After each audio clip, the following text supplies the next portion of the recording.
Good afternoon, Jeannine. How are you?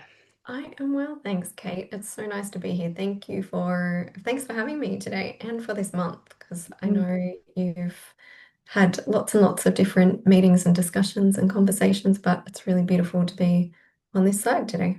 And thank you for coming to so many of them and participating. It's been rich. I feel the whole month has just taken so many different tangents because everybody is a different tangent. Yeah. And your book came to our attention because I think you wrote an article for Soul Advisor 5, 6 years ago. Something. Maybe even longer. Yes. Wow. Yeah, a long time ago. Okay. And I'm really interested to have a chat with you today because this beautiful book, which has been fascinating for me to read, The Beauty Evolution, was written 15 years ago now. So that's a Mm. while. It's a Mm. big, long chunk of life. It Yeah. is. It is. It's a significant passing. And I think it's one of the funniest things about writing and writing this book is that it stays static and we change. And so it is really interesting. It was really interesting reading back on it in preparation for today. We hadn't revisited it in a long time. And what was the primary emotion did you feel? Exuberation or delight in how brilliant you were, or shame, or what was it? Oh, that's a good question. Hmm.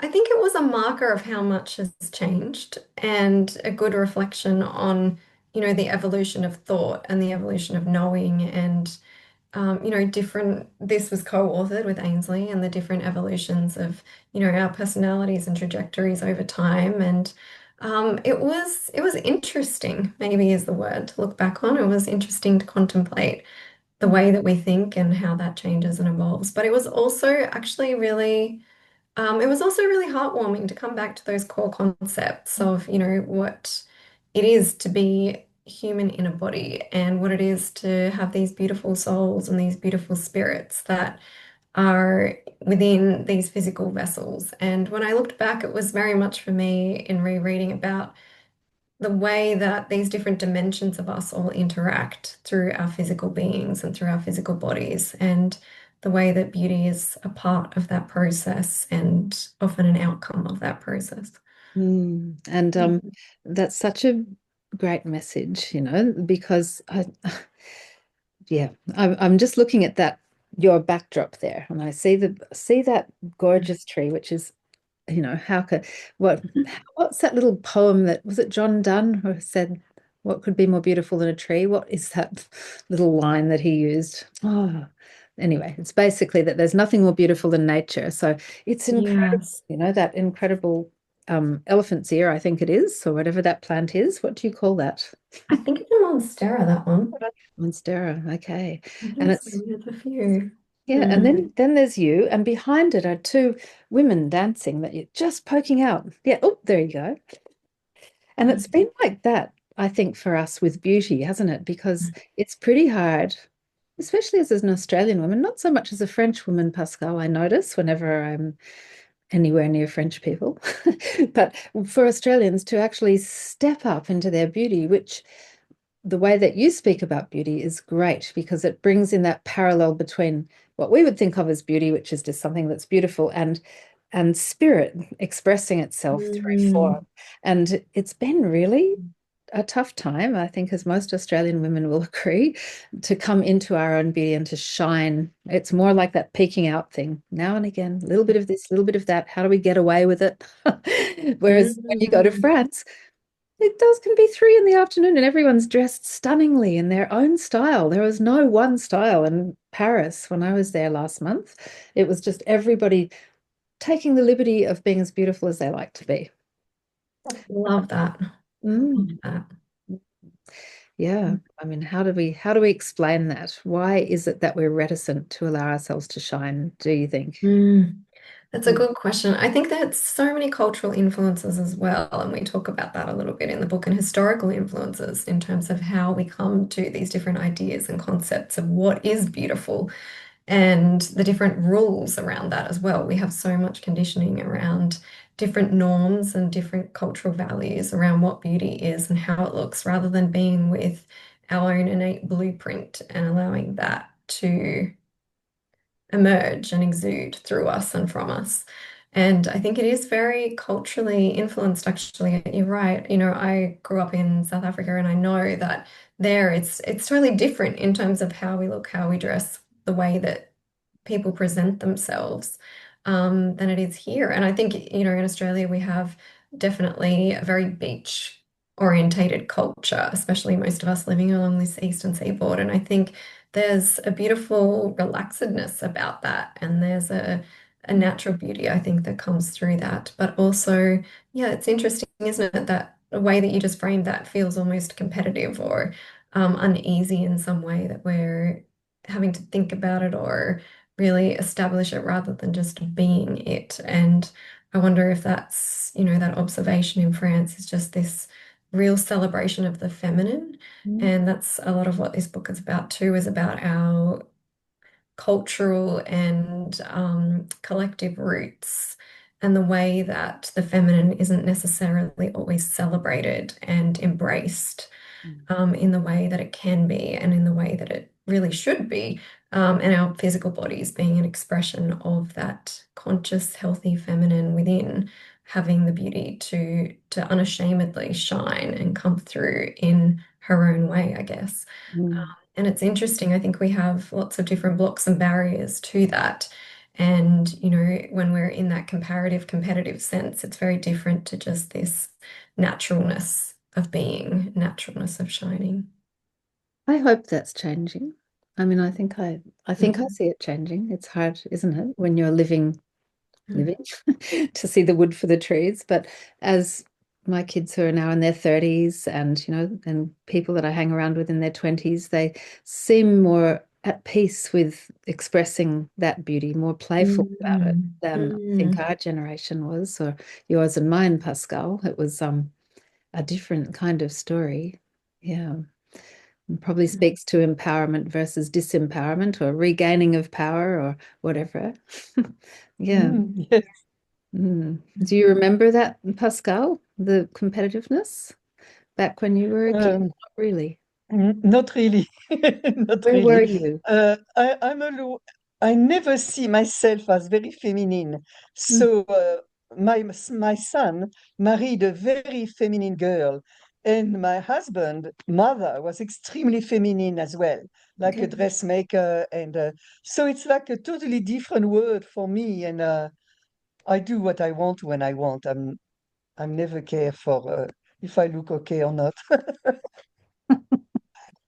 Beautiful. I remember my mother talking about who's turned 90 today, but she talks about coming over from America, from New York to Australia, and she came full of the 17-year-old glamour that was New York, with the nails all painted and the lipstick and the bangs and all the rest of it, and was literally shamed, And the Wow. teachers told her she couldn't go to school like that, and all the kids were like, "What's she on about?" It's really so. Wow. Yeah, it's a very interesting, as you say, it's culturally based and Mm. and hopefully age based. But it's interesting, isn't it? That's such an interesting example of the way that we feel we have to belong and that cohesion that we feel we have to achieve in order to survive, especially in those early days at school, and the way that we're comfortable when everybody fits into those same norms rather than her being celebrated for that beauty that she was expressing and that she brought, which was obviously appropriate in that culture and framework. Yeah, very, very interesting process. And I I think think it's it's great when you change countries because you don't care. In France, I had to be conformed, but here I don't care. I did what I want, and I thought Australian way was so much more relaxed. Nobody cares what you wear. Like in France, you need to be proper. I remember I went shopping with my sister-in-law, and I had a beanie. And it was, oh, no, no, no, no, don't do that. We are going in town. You can't do that. And I thought, I'm cold. and that should be the end of the story, but no. Mhm. Mm. And I mean, we are the culture of Ugg boots. I don't know how that would go in other countries as No, women. no, no. Nothing pretty about an Ugg boot. Yeah, it's true. Fascinating. And I love what you put in your book when you sent it over to me. Thank you so much, which said, may the beauty of life reveal itself to you and come through you. And it's that not only ourselves being beautiful or an understanding that we are innately beautiful, but it's also just having an eye to beauty, like being able to draw strength, which I thought you brought out so beautifully in your writing in this book. Yeah. Thank Mm, you. Yeah, it's a beautiful exploration of the way that beauty harmonizes us. And mm, it's not just, we talk a lot about it's not just this vain pursuit that we're after for these, competitive or comparative reasons, but it's actually the way that it heals and harmonizes our fields, our energy fields, and that we feel more at ease and at peace, not from that pressurized expression of beauty, or beauty that is expected or brings us out of that blueprint. But beautiful spaces, just looking at that painting in the space behind you, mm, there's a harmony to it. It brings, a different energy about it, and it creates then a different formation and configuration of our energy fields in response. And so, in beautiful, harmonized environments or around beautiful people or beautiful food or beautiful experiences, it's a different version of ourselves that we can access and be in that space. And so, we talk a lot about the way that that's a gift for us to receive and then also to gift. And yeah, I think it's part of our innate. mm, Our innate experience as humans to seek that harmony and then also to create and recreate that harmony, which of course is culturally, again, culturally specific. And I'm just thinking for some reason around about these African tribes and the different styles and even for some the neck Yeah. elongating or the mm, earrings that expand the whole earlobe and all of these culturally specific norms that we have that demonstrate and create beauty in different ways globally. So it's very fascinating to see how that expresses itself and how that harmony is sought by different people in different ways. It is a gift that we give, isn't it? And that, Mm. by doing that, we uplift everybody who sees us. And Pascal, you talk about that too, because in your book about color, it's all about, what Mm. giving that as a gift and how people will respond to you automatically, depending on how you wear, depending on what you wear and what you put around you. Yeah, it's so true. I think, you know, it's also, I mean, a great crying shame, isn't it? Because when we have to cut off from that aspect of ourselves, there's something that gets a bit distorted in the looking for it as Mm. well in others and Mhm. in everything around us. And I think it just cuts off a whole deep stream of joy, really, in Mm. the in our lives. So how can we reactivate it? Tell us a little. How should we? How We could talk a lot in the book about different ways to do that. One of the core threads is very much about our emotional and energetic selves and the way that we can clarify and distill those parts of ourselves. If we're holding on to huge amounts of hurt from the past or carrying burdens of ancestral shame around something, or if there are elements that we're just consistently holding back, we? it can prevent that natural expression from moving through us. And so our energy fields are such an important part of us. They're something that, unless we really focus and prioritize on them, we don't even know that they're there, but we're interacting with them all day, every day, and then with us. And so, in that way, we look at the way that energetically, as we clarify and refine ourselves, we can be a more natural expression of beauty in the world. Mm. And there's so many beautiful tips in here and ideas and aha moments for me. There really was. It was like, yeah, I forgot about that. And oh, that, if I had did that, it would be more food for my soul. Yeah. I think Yes. the soul requires beauty because we come from a beautiful universe and it's part of the resonance of this universe. And as you say, if you have that early trauma, then guess what? You're not feeling it. You're kind of, holding yourself against that incoming and therefore not so capable of outgoing. But if we were just that vessel for beauty to be able to take in and pass through us, what a wonderful world it would be. Exactly. And that's such a beautiful way of putting it. We live in and we come from this beautiful universe. And it's sad, I guess, that so much of that beauty is held back for so many different reasons, consciously and unconsciously. And it's something that, through over the last few years has evolved in my thinking. And I actually recently collaborated with Georgina Woodley, and we've created a program called Reset You. And I hadn't thought of it till this morning, but it's a different form of writing, right? It's not static like this, but it's online program. And it's very much about feeling at home within our bodies. And it is about this clarity and this freedom that we feel and that we have when we're not having all that internal chatter that holds us back or that stops us from expressing ourselves clearly and openly and honestly with ourselves, with the people around us, in our workplaces. And really, it is about those different mindset challenges that we have that are influenced by different energetic components, whether that's ancestral norms, whether that's cultural conditioning, whatever it may be, traumas from the past, Mm, and being able to move through those and transcend those so that we are comfortable in ourselves. Because exactly as you've just said, imagine what the world would be like. Imagine how we would function as a collective if mm, we weren't so consumed by that internal chatter, by that barrier that comes up mm, that we're not even probably conscious of anymore because it's so much a part of that inner voice mm, that we've forgotten mm, and mm, maybe don't even know what it is like to live without that internal consistent voice. And sometimes we inherit those from our parents or our caregivers early on, and sometimes from friends or teachers or those early pressures that tend to encourage us to conform mm, rather than really be that original. There's only one of you. That's this crazy miracle of being human is we're all in it together, but there's only one of you.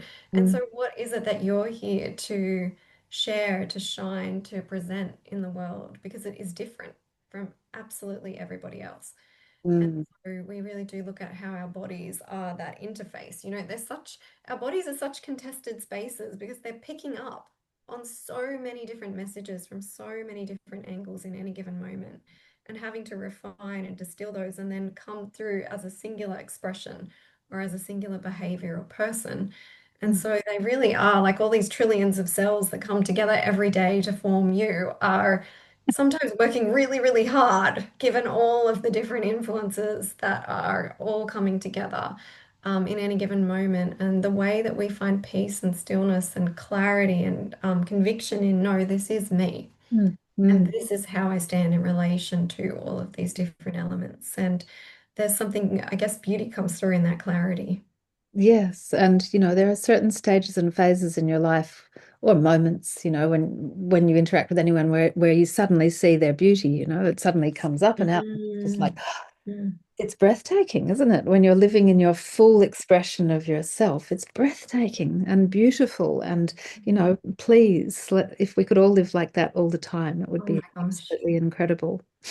Oh, Yeah. extraordinary, extraordinary. And I really do invite and welcome everyone to think about that. Like, what would it feel like and what would it look like? And how would you be if there was nothing holding you back, if none of those little niggles and barriers got in the way, if you were just really free Mm. to allow your essence, your soul, your spirit to present and express through your body?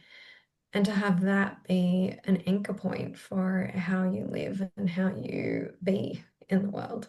Oh, may it be so, may it be so, really. I just Mm, mm, it's so funny, even just talking now, how thoughts just keep coming up into your head. And it's just like people would think you're mad if you said that out loud, like that you could possibly be that. And mm. how we act as gatekeepers for Yes. kids or for our friends or or our family, or it's all about trying to keep them safe from judgment and ourselves. Like for most people, speaking publicly, terrifying, absolutely terrifying because you feel like you're going to be ripped right out of yourself and judged and told that you're inadequate. And, you know, it's a daily thing, isn't it, for most of us, putting that little voice gently to sleep, gently to sleep. So the kind of work that you do also, Pascal, that I guess we all do as healers is to try and bring people back into that essence, back to who they fundamentally are, you know, as creatures of the universe, completely the only one that exists, you know, and that I mean, I think of galaxies. I think of last night we were out looking at the Milky Way with yet another Frenchman. My God, I just realized another French person. Anyway, not that you're French, Jeannine. I know you've got Belgian background, not French. So French and Belgian and South African and And all everything. comes in together. Yeah. But anyway, yeah. So, and it was the most beautiful night. It was crystal clear, perfect, not a wisp of wind. And we were down near the ocean. And at this time of year, for those of you that are in Australia, know the story about the dark emu. I'm not sure that you two know that story. Yeah, so where the stars, there's clouds in the Milky Way that at a certain time of year take the exact configuration of an emu. And in local lore, when that happens, when you look up and see that's happened, well, that's when the emu eggs are ripe enough for you to go and steal a few or take a few for food, you know. But there's a whole lot of other stories that I'm Wow. not at liberty to repeat. But it was stunning out there. And you know, looking through a great big telescope and looking at the billion galaxies beyond us, you know, there's a billion stars in our galaxy, and then there's a billion galaxies, they think, who knows of any of this, but each of those stars is independently different and gives something to the universe and keeps everything in balance. And why would it not be the same for us as a microcosm of that vast, vast, beautiful macrocosm? Yeah. Mm. Oh my Mm. gosh, thank you for sharing. I love that perspective. It's beautiful. Mm. It was beautiful. Look, the other thing that really interests me about how you're operating in the world, Jeannine, is that were just mentioning, was it Georgina that you're working with Yes, now? yes. Okay, beautiful. Mm. And prior to that, you were writing this incredible book with Ainsley and this partnership model. So, what draws you to work in partnership? Have you always worked in partnership? How was that to write a book in partnership? That's a really good question. I've worked for myself for nearly 13 years, and so there's been lots of little collaborations along the way, and yeah, I love working with people. That's why I do what I do. But Mm, I feel like there's so much richness in bringing strengths together, mm, and we're more than the sum of the parts, and I really love what we can create in that space. I mean, this book probably would not be here in physical form if it wasn't for Ainsley, because I probably would have still been putting the full stops in the right place, And so she was very motivated to bring it to life and to put it in a format that people could receive it. And so I think we all bring different strengths, and I love working with others because it is a joy. There's such joy in collaboration. And it was really, how was it to write this book together? It was so effortless at the time. Like, really, we just contributed our unique parts. And it was actually a time in my life where I was contemplating whether to go and do my honors thesis and then this opportunity came along and I chose to do this instead, mm, in terms of my time investment. And so it was such a joyful process at the time. And I learned so much in the writing of it. And it very much, yeah, it felt like something that I still,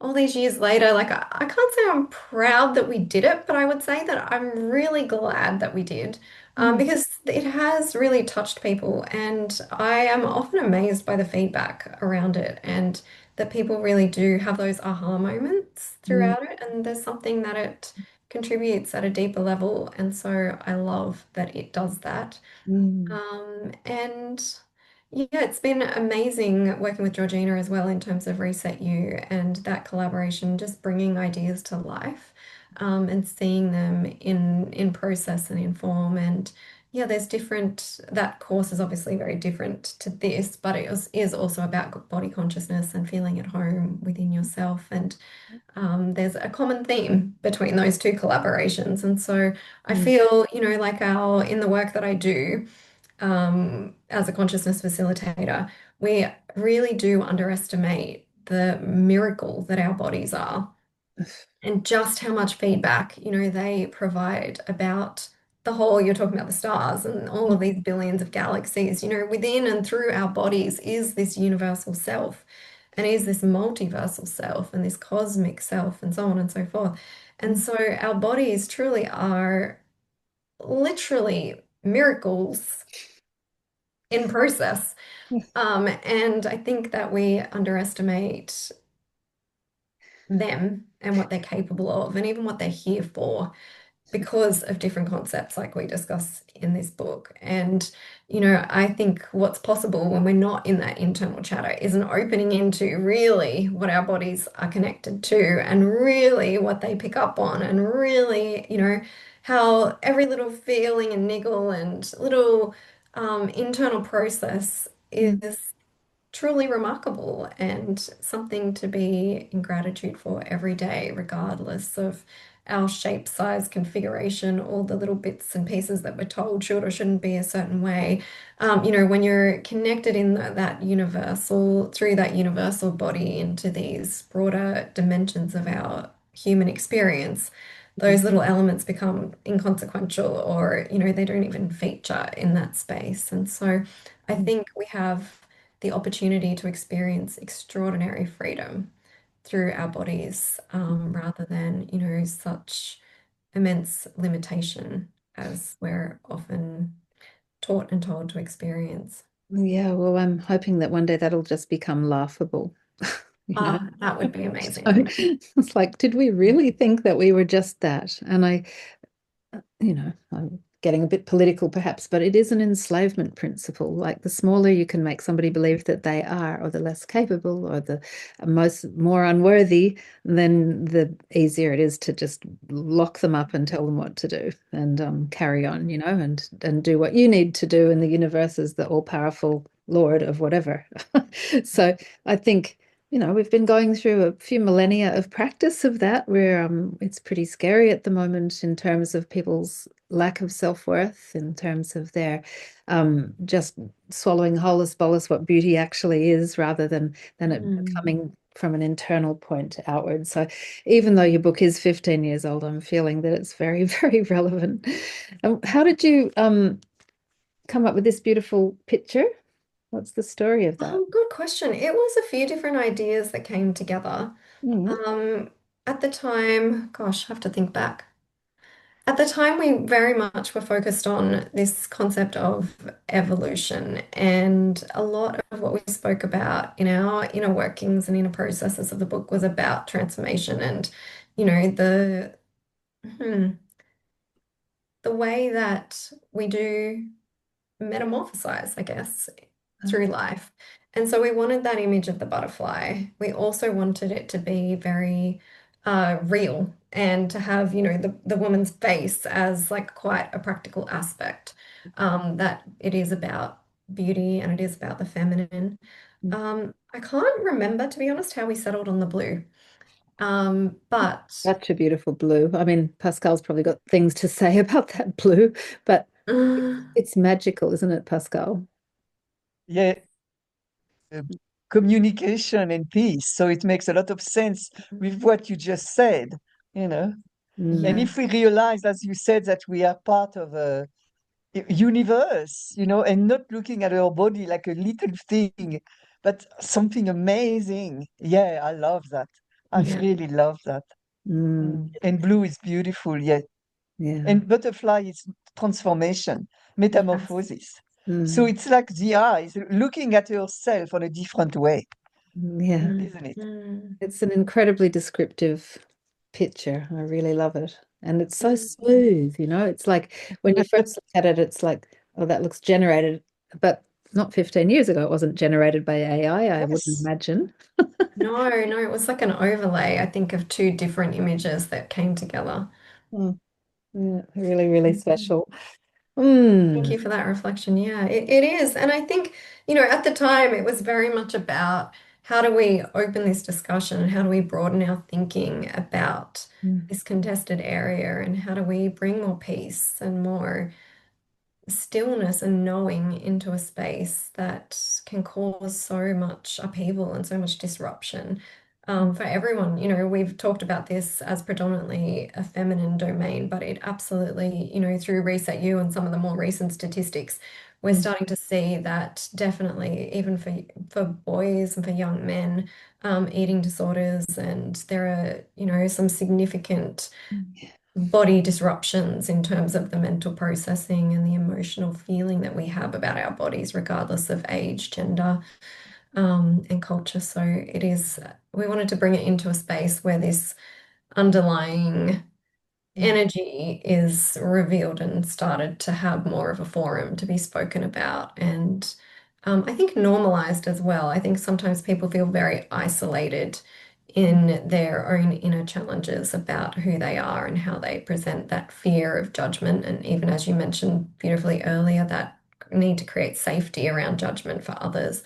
Mm. And so it really was about, yeah, creating safety, but also celebrating beauty Yeah. and not demonizing her or demonizing it anymore, really allowing it to be this beautiful pursuit that we are aware of and that we can engage in without shame or the fear of vanity. Yeah. Yeah. Mm. The old tall poppy. Exactly. Yes, exactly. Yeah. Exactly. Well, may everybody be beautiful and understand they're beautiful, Yes. Yes. Yes. So, will you ever write again? Good question. Yes, yes. When Mm. time permits and opens up, yes. And I'm sure it will be a very different style to this. And, I've had a lot of personal lived life experiences over the last few years that I would love to write about in time. But definitely through Reset You, we've still got another two modules to come. The second one's nearly done and the third one in process. And so that's a form of writing and Mm. generating those different ideas.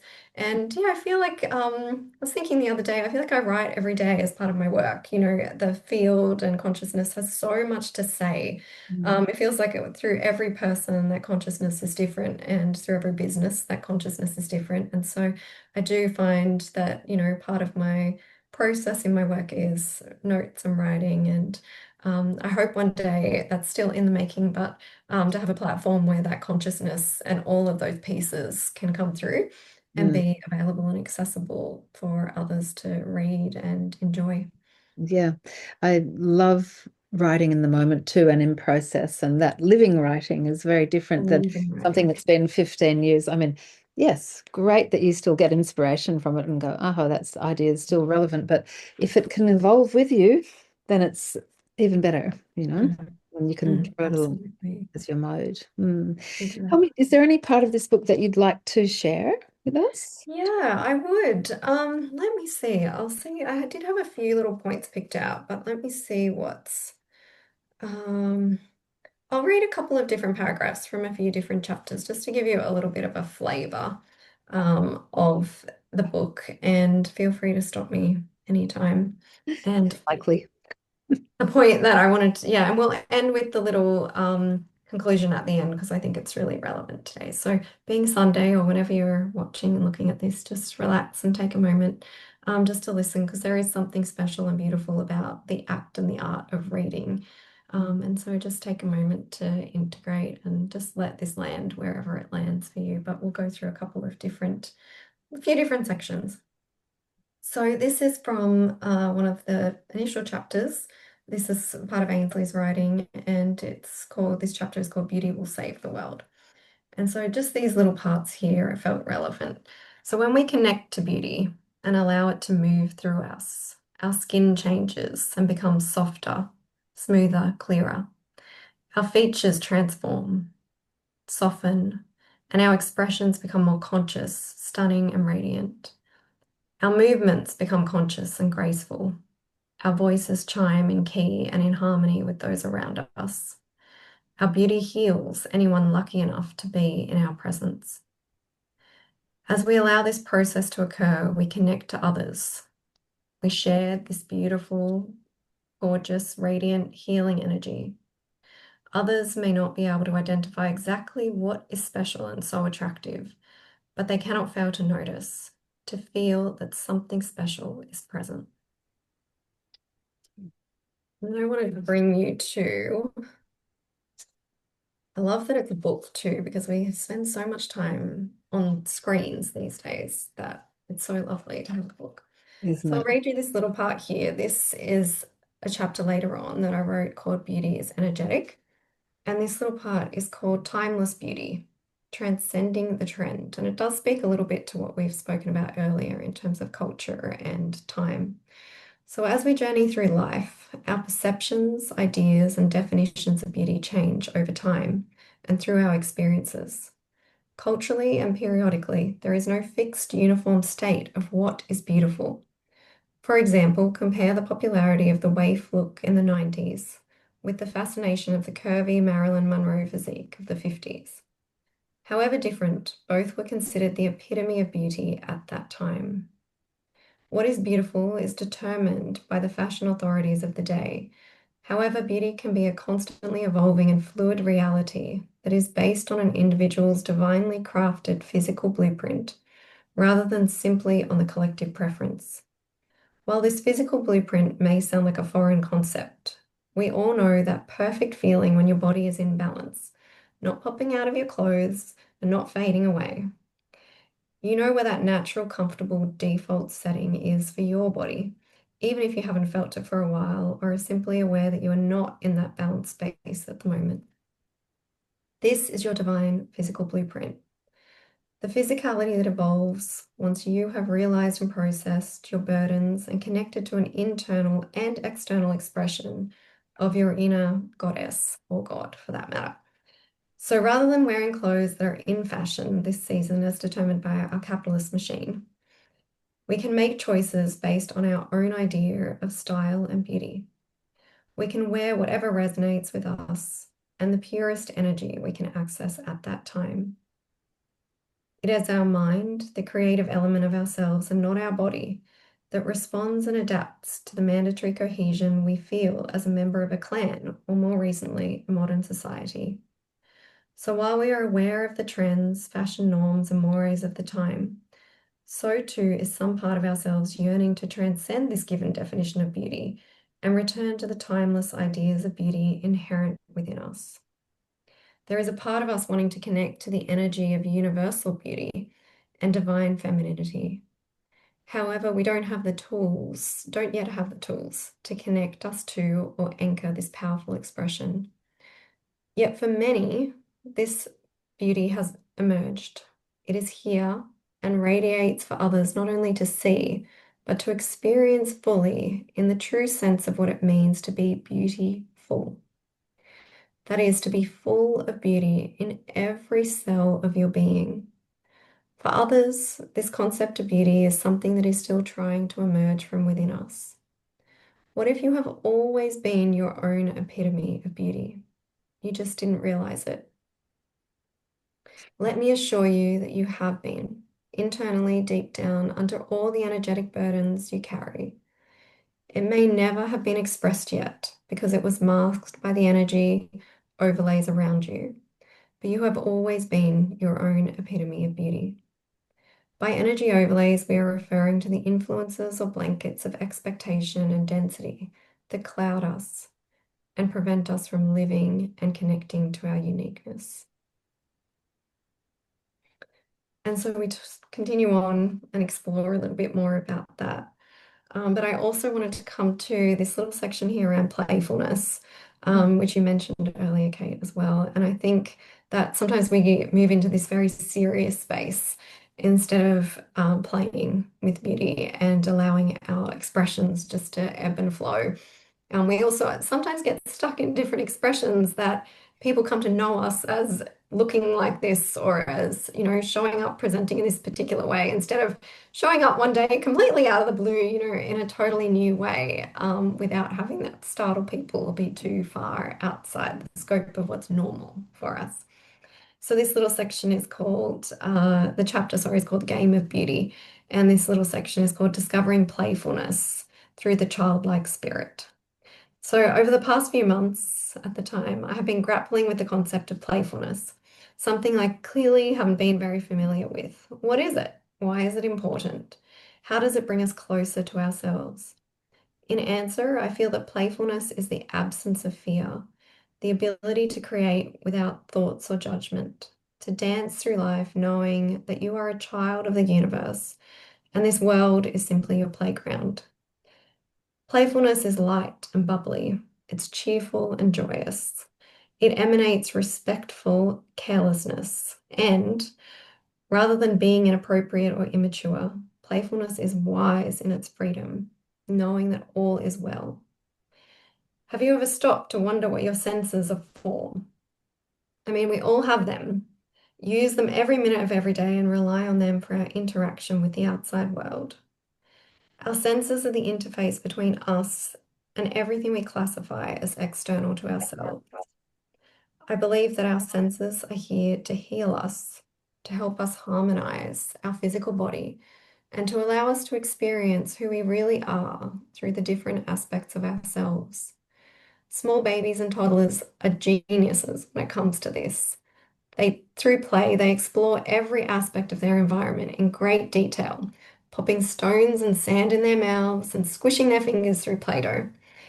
They wear colors together that we may say don't match, put as many clips in their hair as they can fit, and they play with their food. Light and playful, most tiny tots are not fazed by the opinions of their onlookers, not influenced or dissuaded by any questioning looks, and certainly not afraid to break the rules.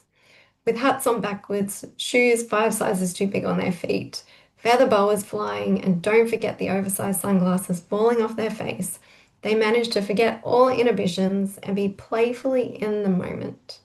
With exercise a part of their normal bodily movement, they spin around and do cartwheels, balancing their chakras without even knowing it.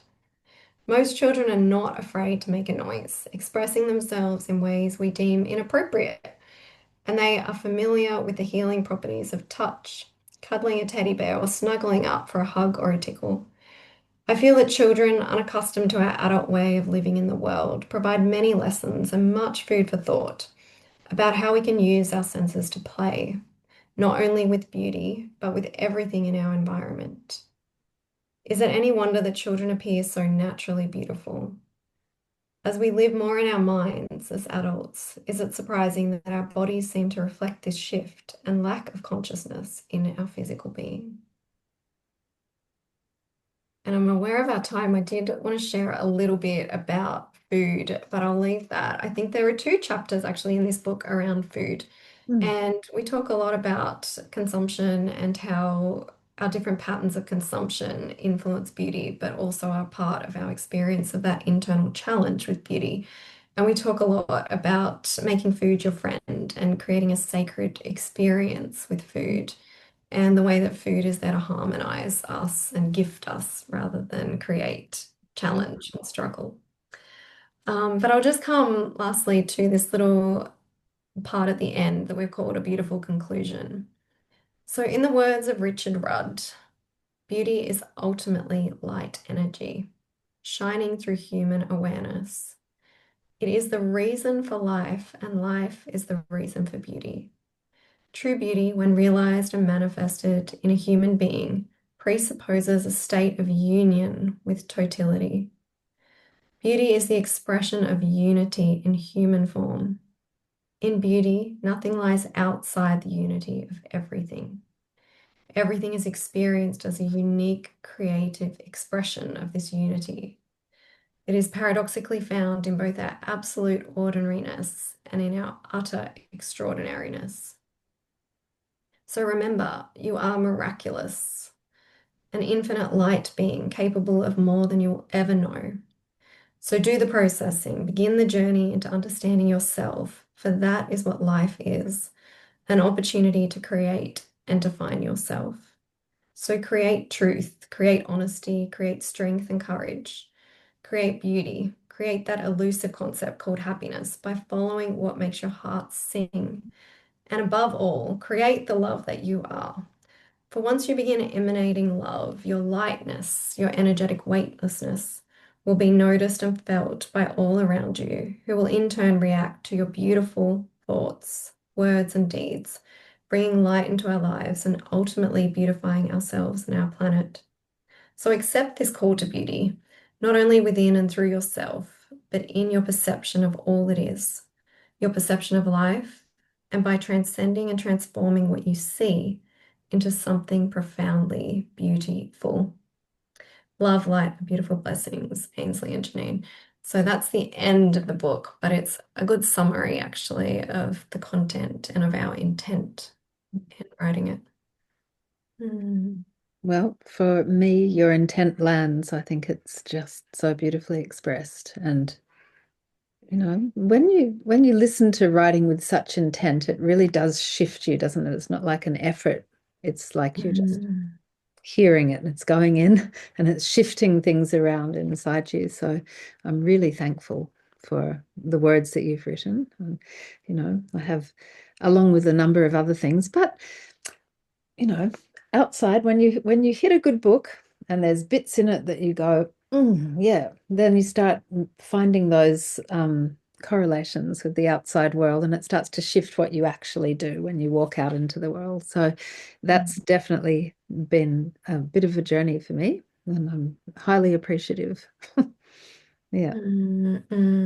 Thank you. Yeah, thank you for sharing and thank you for taking the time to read and to chat about this today. I think it's a really important discussion, and I think our inner relationship with ourselves and the weightlessness we can find there really has the capacity to transform on so many different levels. So I'm glad that there were little moments in there for you, and yeah, it was really great to revisit it. So thank you. And I think we need to find ways to express what you're doing currently, you and Georgina, on the in the real Mhm. world with your Yes. offering. So we will find ways to express that through Soul Advisor so that people can find you in our community too. That would be amazing. And I also wanted to send through a discount code for that as well, as an offering. So I'll send that through to you after this as well.